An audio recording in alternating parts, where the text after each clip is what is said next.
it is really an honor and a privilege to have him with me here tonight. Dwier, thank you so much for joining me once again on BT Talks Baseball. Welcome back. Oh, it's good to be here, Brett. Thanks. Dwier, I'm so happy to have you back on. Of course, you joined me and my dad back on Father's Day for a very special show, and my dad and I still talk about that. And I wanted to have you back on, of course, because we talked a little bit about at the time the Field of Dreams game that was coming up, and now that it's happened and you played such a big part in it, I wanted to get your take. And before I even ask any specific questions, what was it like to bring that to real life? Well, it was just incredible. My expectations were high, and my skepticism was also high that they would manage to, do this field and pull off this game and not spoil the magic that's there. And I have to say, I'll eat some crow on that one. The stadium was enormous, but somehow seemed intimate and magical, and the entrance to the field, kind of walking through the corn, and they had a soundtrack playing, and if you build it, yeah. It being broadcast, it was really special, and the fans were into it in a way that was, very sort of nonpartisan. Everybody was cheering every play like it was, it's like baseball, like the way you imagine it from the 20s or 30s or something. They really did a great job. One of the things that I read about, and you can tell me, I assume it is true. We talked a little bit last time about the fact that you bought some property in Dyersville, and you consider yourself an Iowan now. And but initially, you weren't exactly sure you were going to be invited to the game, right? You entered a ticket lottery. Is that true? Yeah. I mean, I kept thinking that MLB would reach out and, ask me to be at the game. But, a couple of weeks before the game, they asked me if I'd be willing to throw out the first pitch. So I told them I would, because I'd spoken to Kevin, and I knew he didn't really want to do it. And, but even at that, they finally offered me 2 tickets about 5 days before the game, and I was very grateful. It was really such a great experience. I'm glad I was going to watch it with all the rest of my fellow Iowans on the big screen in downtown Dyersville, but fortunately I got to see it in person. Yeah, that could not be a Field of Dreams game without John Kinsella in the stadium. Well, I appreciate that. I don't know that everyone shares your view, but I'd love it to spread the word that they can't do it again without me. They can't do it again without you, and I know as soon as they announced that there would be another game next year, I know you tweeted something along the lines of "I'll see you there." So I hope that's true. I'm prognosticating it and keeping my fingers crossed. That's quite all right. Well, if you believe it, it will happen. Thanks, Brett. I'll take that. Talk to me a little bit about there's such a phenomenal photo of you and Kevin.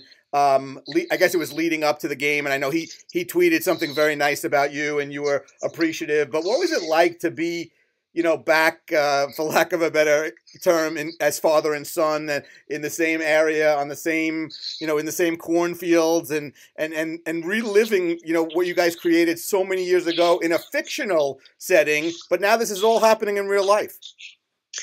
Yeah, it's always great to see Kevin, and we have some great memories that we've shared together, and certainly we couldn't help but both kind of look at each other with a little disbelief that, here we are 33 years later on the same turf and experiencing even more of the extended magic of this wonderful movie. You have kept Field of Dreams alive in so many different ways over the years. You wrote a fantastic book. You post on social media so often, and you really, in many ways, have almost single-handedly kept it alive. And now everybody, is embracing it once again. It must make you feel really, really good that a project you worked on so long ago still resonates with generations of people.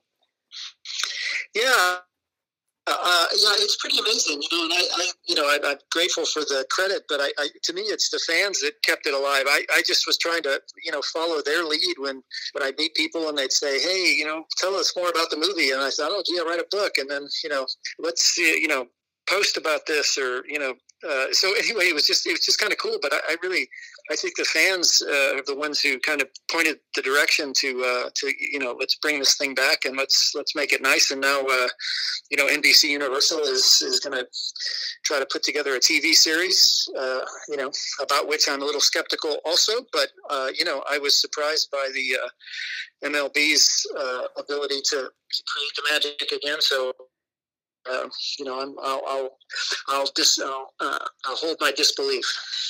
What would you have said back in 1989 if I told you that you would be having all these interviews in 2021 about this movie, this little baseball movie you were working on? I mean, honestly, I just can't imagine that I would have believed it. I probably would have laughed at you because, my part was so small in it, and the movie really just didn't have that much to recommend it. I mean, Universal wasn't even that hot on it, and as I said, Rolling Stone called it the worst movie of 1989. But here we are. Yeah, that not a great call on their part, but that's okay. That's okay. Yeah. Yeah. You mentioned that Major League Baseball got it right in so many ways with this game.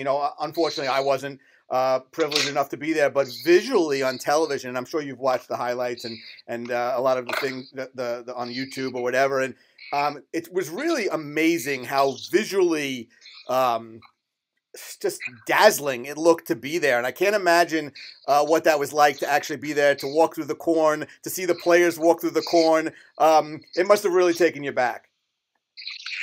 Yeah, the fans, we were all just, I didn't know what they had planned for the opening. I went into it thinking, are they going to call me down to throw out the first pitch to the last minute, And so I was just, I tried to get rid of, finish all my media obligations before the game started so I could just be a fan. And it was just, breathtaking. They had used to help build the stadium, which I think made it look great. They had that old hand-operated scoreboard and the corn, through the chain link fence. It was just spectacular. And it was very hard to describe the magic that I think we all experienced there. It was like seeing a big league game in a minor league park, and it was really special. You mentioned the corn, and of course the cornfields was as much a star of Field of Dreams as any of the actors, and I did happen to see, and you got to talk to me a little bit about the Field of Dreams cornflakes that you're involved with. Yeah, I got asked, a year and a half ago if I, to put my face on some cornflakes, and I told them I'd do it in as long as we had a good charity to give some of the money to, and so we found this great charity, Comfort Zone Camp, that creates summer camps for kids who have lost a parent, and that was fantastic. And they asked me to design the box, so my wife did the front of the box, and I designed all the stuff on the back. And there's a cutout baseball card on the back of the box, and that was sort of what my brother and I used to look forward to when we were kids. If we could cut out a baseball card and get a free baseball card on a cereal box.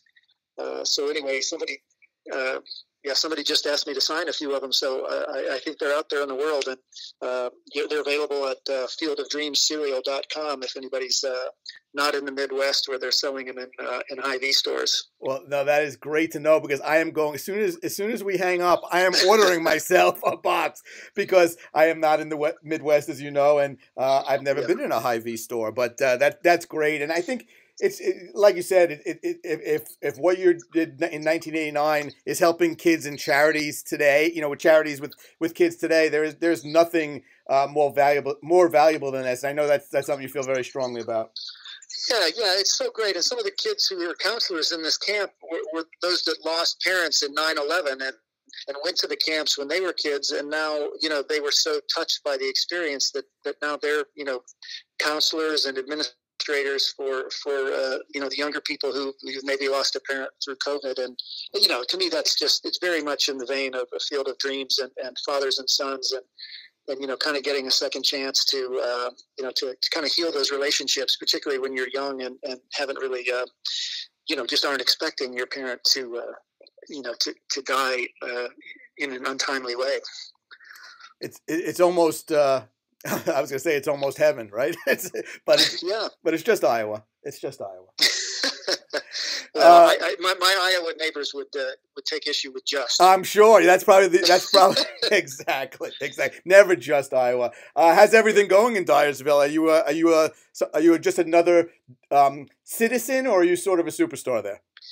Well, it's kind of nice. The people there have always been nice. I've been back there, 24 times over 30 years, and people are always super nice to me. And I grew up on a farm in Ohio, and they just feel like, the neighbors that I grew up with, farmers who are, hardworking people, and, and so it's great every time I'm back. I definitely get more of the star treatment in Dyersville, Iowa than I do in the rest of my life, which is perfectly fine with me. But it's always a treat to go back there, and I've actually become pretty good friends with a bunch of people in town just from guys I've hired to work with, and people who've been kind to invite me over to their houses, and it's been a fun little love affair with Dyersville. No, that's so great, and I want to make sure, hopefully, that anytime there's a Field of Dreams game that you are involved, because I don't care how small your part was. That's the part that makes everybody cry. You know that. And, I can't thank you enough for your time. And I appreciate everything. And Dwier, thank you for joining me here on BT Talks Baseball. It's my pleasure, Brett. And give your dad a hug for me. I certainly will. Have a great night, my friend. You too. All right. 915 Construction and Design and Handyman Express